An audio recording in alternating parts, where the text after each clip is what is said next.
Bonjour, ou plutôt servus, comme on dit ici chez nous. Vous écoutez Dessine-moi Munich, le podcast pour les francophones et francophiles installés ou qui projettent de s'installer dans la capitale bavaroise. Je suis Hélène Cunet, fondatrice et dirigeante de l'agence de relocation et de coaching du même nom. Mon métier est surtout ma mission et ma passion, tout mettre en œuvre pour que vous soyez chez vous, ici, à Munich.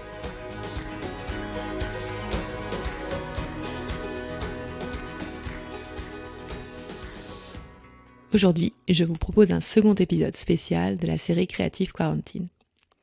Demain, nous entamons notre 3e semaine de confinement et nous sommes toujours autant baignés dans un épais brouillard d'incertitude. À travers ce format éphémère, je souhaite vous proposer des épisodes parenthèses. Qu'est-ce que j'entends par là ?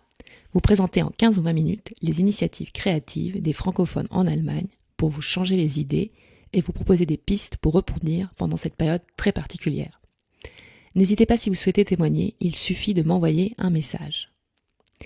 Dans ce second épisode, je rencontre Anne Christel, basée à Berlin, ex-munichoise et présidente de l'association Emploi Allemagne. Dès le début du confinement, elle a mis en place une initiative « Restons proactifs », rassemblant des coachs volontaires et bénévoles afin d'aider les francophones à traverser cette crise. Vous allez l'entendre par vous-même, Anne Christel est un véritable rayon de soleil, car elle est inconditionnellement positive et constructive et à 100% investie dans sa mission.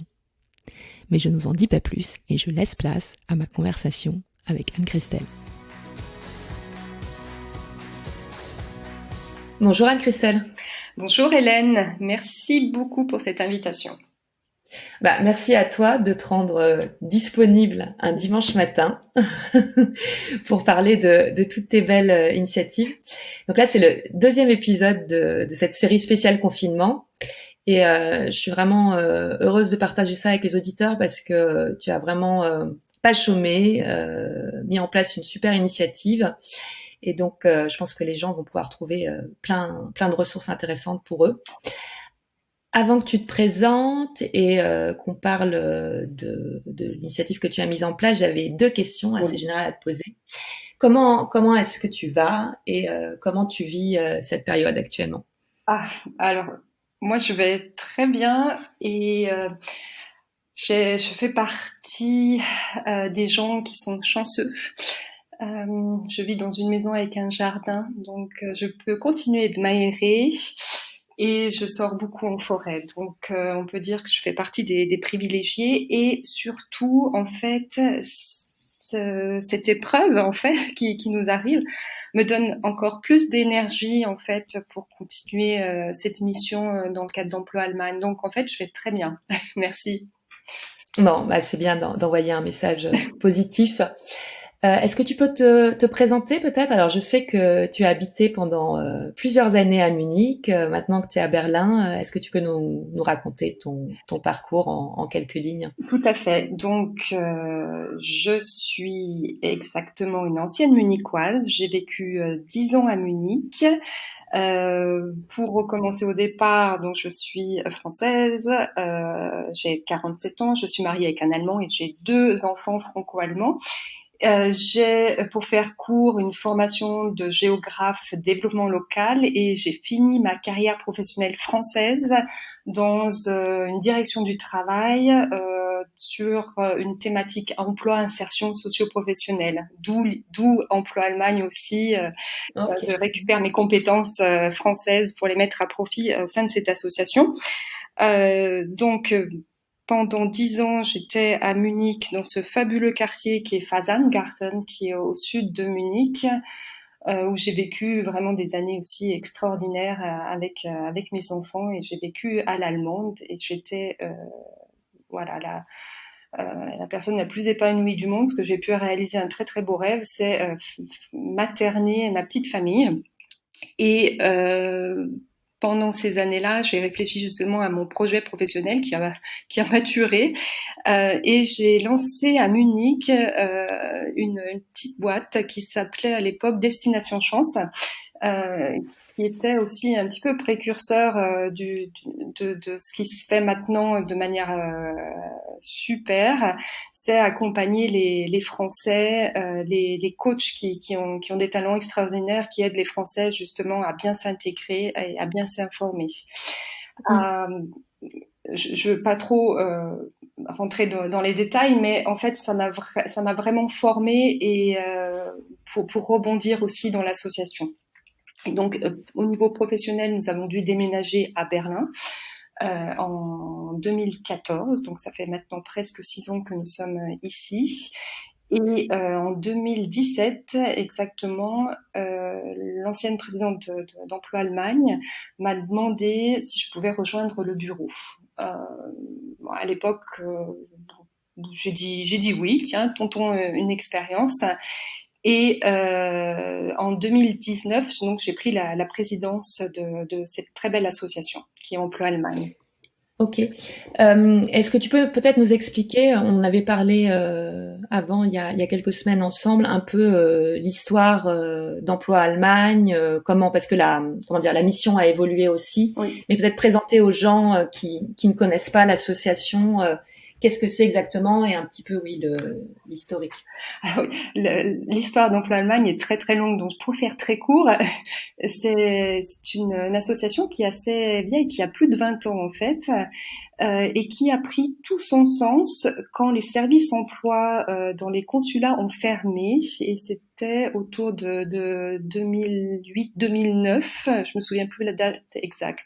Donc dans les consulats, il y avait un service emploi, il y avait des personnes formidables, et je me souviens d'ailleurs très très bien à Munich de deux personnes extraordinaires qui aidaient les Français à trouver un travail. Donc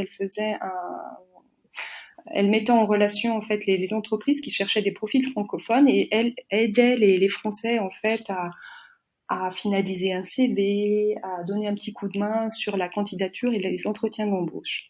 Super. Oui, c'était Mais ça super. n'existe plus du tout, ça, hein. Pardon?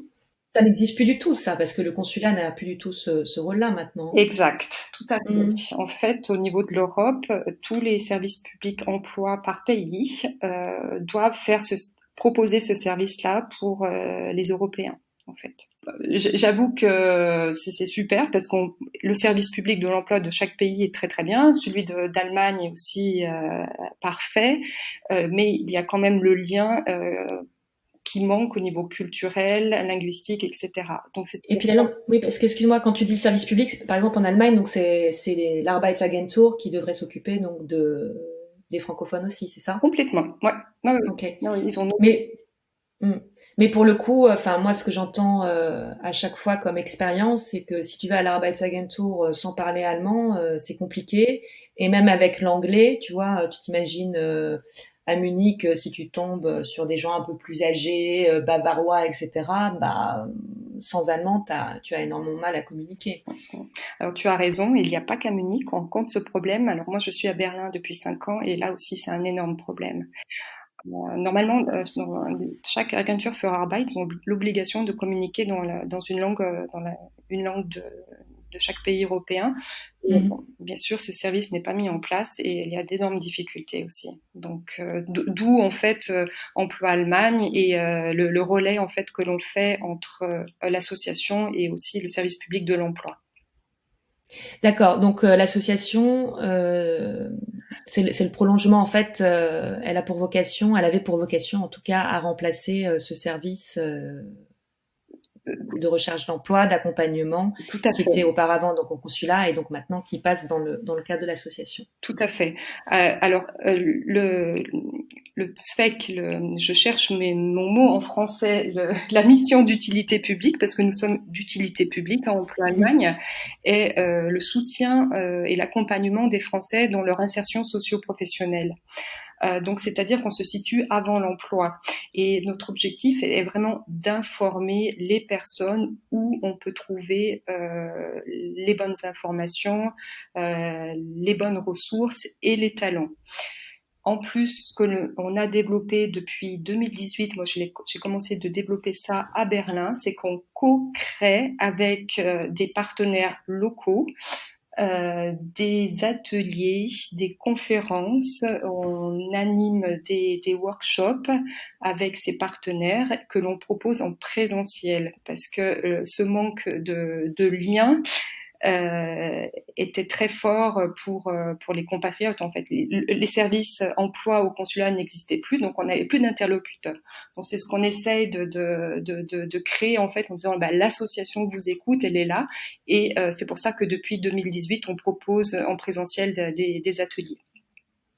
Non, puis j'imagine que ça permet aussi aux gens de faire des rencontres, de se créer aussi un petit réseau et puis de soutenir entre eux. Parce que si tu vas juste rencontrer un conseiller, c'est pas la même chose que de te retrouver dans un groupe. Et c'est tout à fait, tu as raison, et ce dont on s'est aperçu après les ateliers, c'est que les gens, ce qui leur apportait le plus, c'était se mettre en réseau. Hein, c'est constituer cette communauté quand même qui nous manque quand on est à l'étranger. C'est parler dans sa langue, même si il y en a qui parlent bien allemand, mais communiquer avec ses mots, avec sa culture, ses émotions, surtout dans des moments où on est en recherche d'emploi, c'est très important. Et donc j'imagine, là, ma question, c'était de savoir là, quel est l'impact de la situation actuelle là, sur l'association, sur ton travail. Donc j'imagine que pour le coup, tout ce qui est réunion physique de fait doit être annulé ou mis sur un autre format.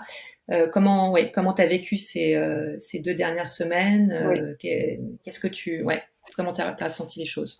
Alors, bon, on avait mis en place un programme sur le mois d'avril, le mois de mai. On était en train de travailler sur la communication, donc bon, il a fallu arrêter, j'allais dire, la communication et l'idée de faire en présentiel. Donc, on a rebondi en disant, on n'annule surtout pas ce qu'on a proposé déjà. Et en plus, on va mettre en place cette initiative en supplément de ce qu'on proposait.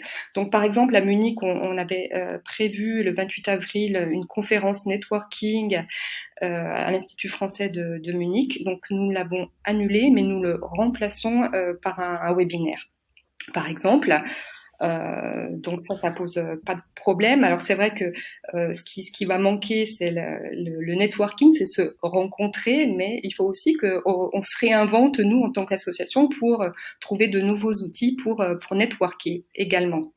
Et alors, ce qui s'est passé, c'est qu'on a reçu, il y a 15 jours en arrière, il y a vraiment 2 semaines, je me souviens très bien de ce week-end, on a reçu plusieurs emails sur notre page Facebook, des gens qui nous ont demandé qu'est-ce qu'on fait là, on vient de se faire licencier, on nous a dit que c'était plus la peine de revenir demain matin au travail.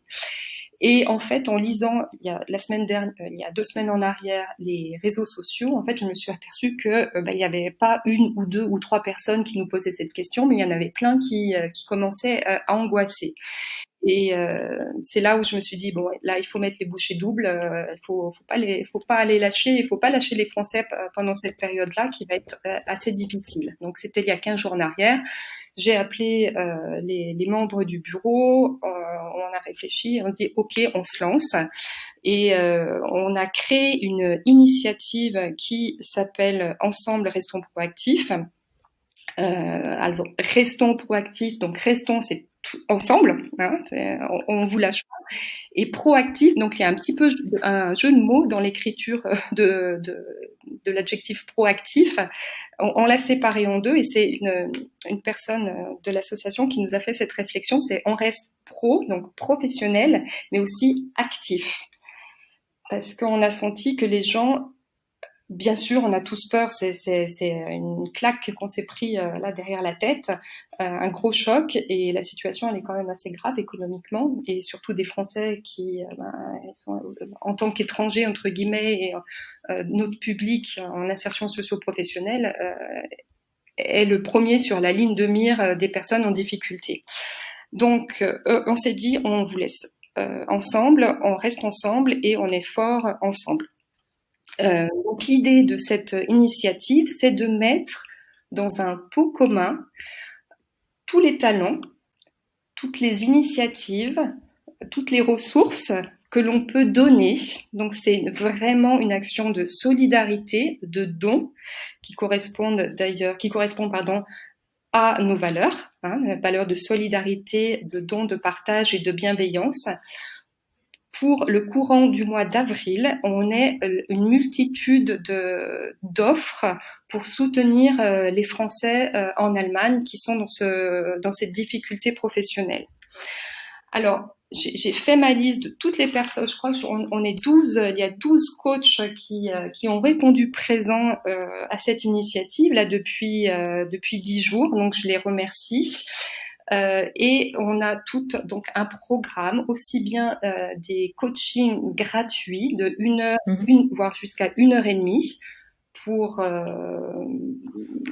pour que les personnes puissent rebondir à leurs problématiques professionnelles, mais aussi on met en place des e-ateliers ou des webinaires pour répondre à leurs questions et vraiment les informer de ce qui se passe. Oui, et puis d'échanger aussi. La chose sur laquelle je voulais insister, parce qu'on en a parlé aussi, c'est que là, les séances de coaching individuelles qui sont offertes, c'est vraiment une superbe opportunité. Donc, j'encourage vraiment les gens à essayer, même en faire plusieurs. Habituellement, si on veut aller voir un coach hyper qualifié, ça coûte quand même un certain budget. Et là, je pense que c'est une période, si on en ressent le besoin, de faire 1 heure et demie de coaching. Je pense que ça peut vraiment permettre de se rebooster, de se poser les bonnes questions, et ça peut vraiment changer les choses. Donc, allez-y. Merci. Et au sujet des événements, donc comme tu le dis, il y a des thématiques différentes. Donc là, vous avez commencé. Je suis en train de regarder. C'était sur la thématique "On booste son confinement". Samedi dernier, on avait un webinaire avec Faites chanter le coq, là, auquel j'ai assisté, où Aline a donné en fait des clés pour puiser dans ses ressources, retrouver une certaine forme de sérénité. Et la semaine prochaine, donc on fait un apéro entrepreneur le jeudi. Ouais. Et ce que je voulais dire, c'est que de toute façon, tu actualises. Donc il y a une page dédiée sur le site Emploi Allemagne qui s'appelle Ensemble restons proactifs. Sur la colonne de gauche, donc là tu mets, si j'ai bien compris, donc toutes les informations qui tombent, les ressources, etc., avec les liens. Oui. Et sur la page, sur la colonne de droite, pardon, là il y a l'annonce de tous les ateliers qui sont relayés aussi sur Facebook et avec le lien Zoom. Donc en fait c'est hyper simple. Si on a envie d'y participer, on peut même se décider au dernier moment. Il suffit de cliquer sur le lien Zoom et on peut y assister. Tout à fait, c'est très simple. Je vous invite à y aller. Même alors pour les coachings individuels, il faut juste faire une demande sur l'email d'Emploi Allemagne. Donc c'est info@emploi-allemagne.de pour nous dire quel est votre challenge que vous souhaiteriez travailler pour qu'on vous oriente vers la coach qui a le profil adéquat. Et là, je vous invite vraiment, parce qu'on a une offre de coach, et aussi s'il y a des coachs qui nous entendent, moi je les invite à venir rejoindre l'initiative, parce que entre coachs, on communique nos méthodes aussi, ça c'est très intéressant. Donc allez-y, payez-vous gratuitement, offrez-vous une séance de coaching, parce que l'offre est très intéressante, et on a aussi différents profils de coach. On a des personnes jeunes qui ont une belle expérience, on a des personnes un peu plus matures aussi, et j'allais dire on peut essayer, même si vous voulez faire une séance avec l'une et une autre séance avec un autre, allez-y. Ouais, non, c'est une super occasion. Est-ce que tu as d'autres messages à faire passer, notamment de quelles ressources tu as besoin? Donc là, tu disais qu'effectivement, s'il y a d'autres coachs qui veulent rejoindre l'initiative, la porte était ouverte. De quoi tu aurais besoin? Alors, bien sûr, dans une association, nous sommes des bénévoles. Nous travaillons, pardon, vraiment plusieurs heures par semaine, et voire là, je fais du 10 heures par jour pour mettre en place cette initiative. Et puis, les collègues qui sont derrière moi aussi, je les félicite parce qu'elles ont mis aussi bien le paquet. Donc, plus on est nombreuses dans cette initiative, plus vite on pourra activer les gens. Donc moi, ce dont on a besoin, c'est des ressources, des personnes qui ont des talents. C'est pas forcément que des coachs aussi, mais par exemple, s'il y a un DRH qui nous écoute, voilà, d'interviewer un DRH qui nous dit, bah voilà, pendant cette période Corona, on va l'appeler comme ça. Continuer d'envoyer vos candidatures, ou bien qu'est-ce qu'il faut faire, etc. Donc en fait, qu'on nous donne aussi du contenu. Ce dont on a besoin également, Alors, l'idée, c'est que c'est une période, c'est une initiative pour le mois d'avril. Euh, pour l'instant, on est en train de récupérer les besoins des Français. Donc, on a lancé un questionnaire sur les besoins, les obstacles des Français actuels, le ressenti des personnes. C'est très intéressant. On a déjà pas mal de personnes qui nous ont répondu, donc je les remercie.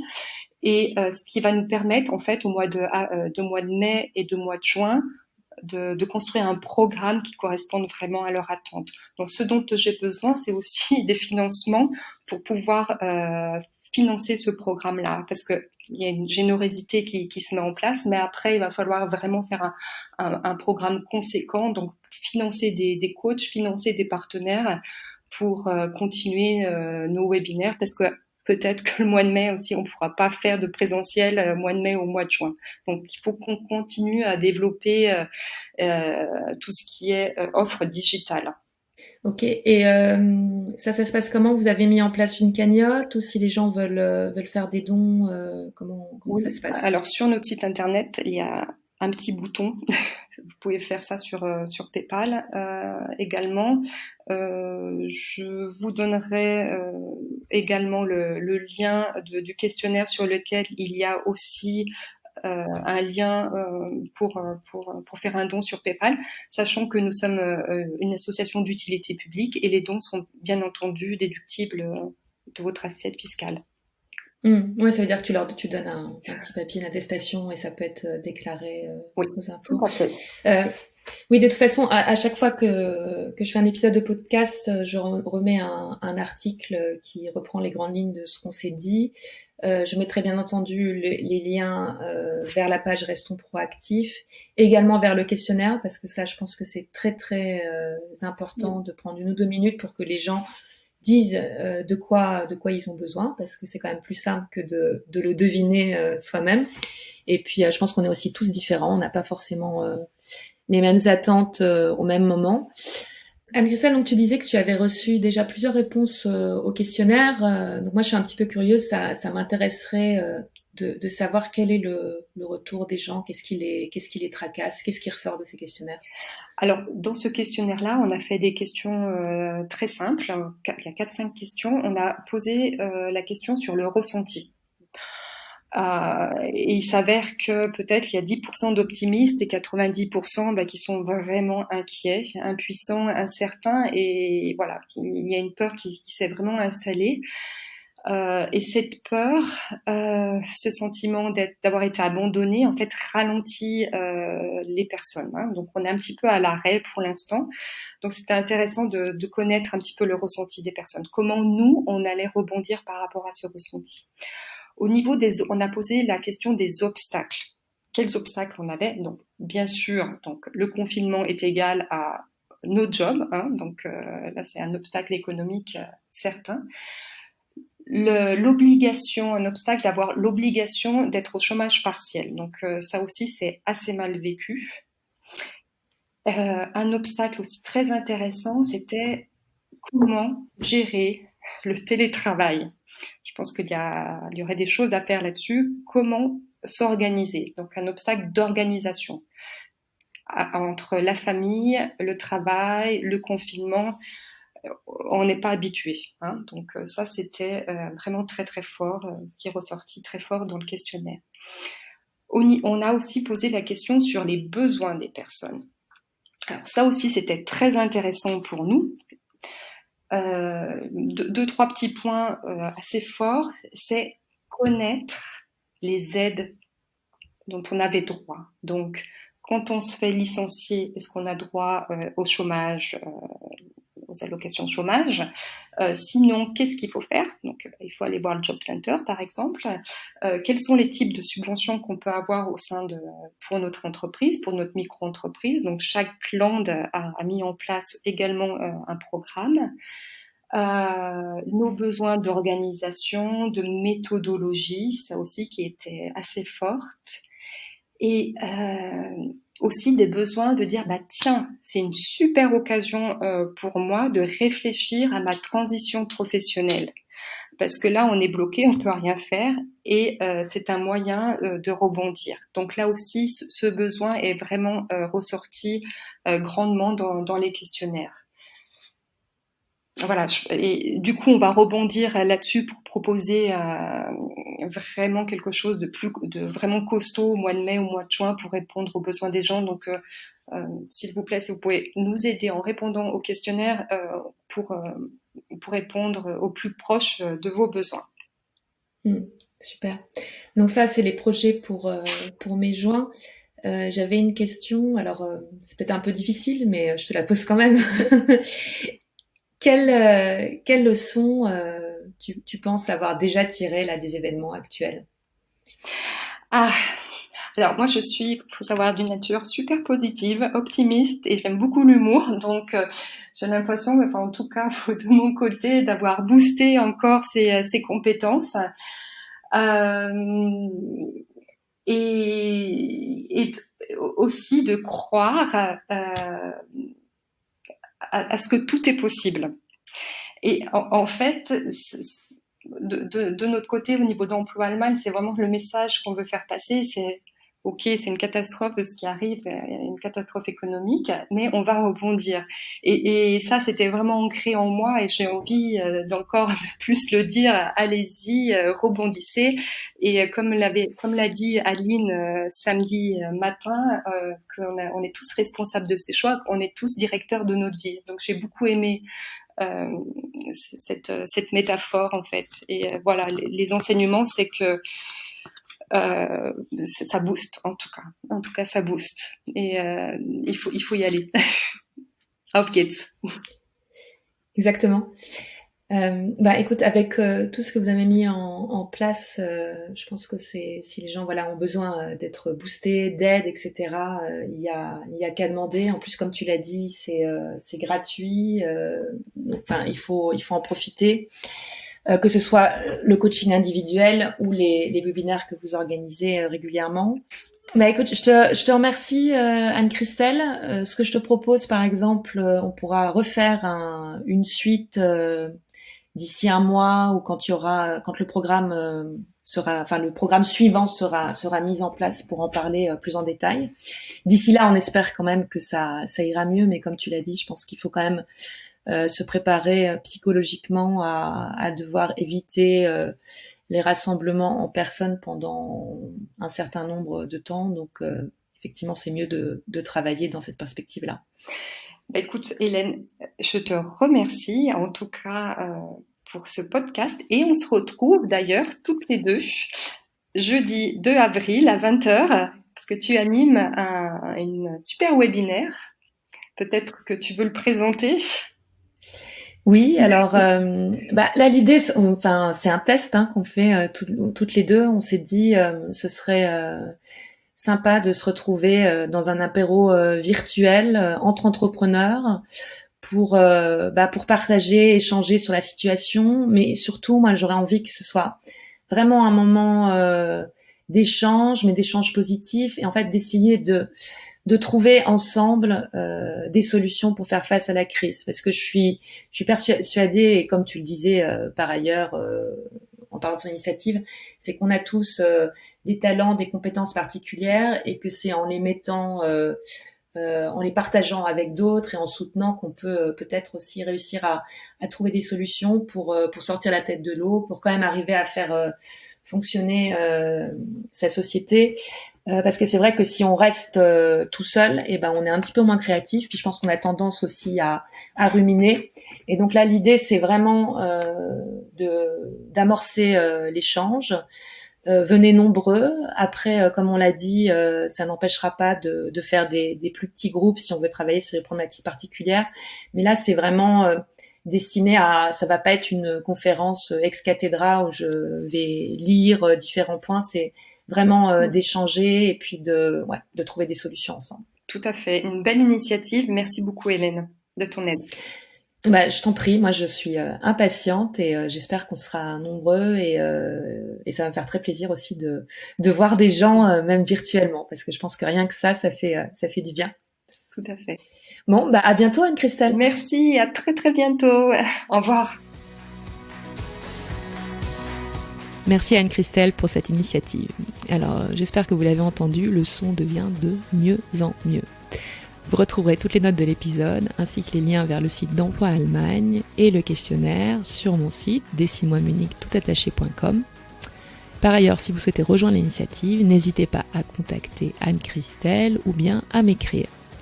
De même, si vous souhaitez enregistrer un épisode ou me proposer un invité, on se serre les coudes. Entrepreneurs et entrepreneuses, je vous attends nombreux jeudi soir. J'ai hâte de faire votre rencontre et d'échanger avec vous. En attendant, je vous souhaite du courage, de la force et surtout de passer beaucoup de moments précieux avec vos proches. Haut les cœurs et à très vite pour un prochain épisode.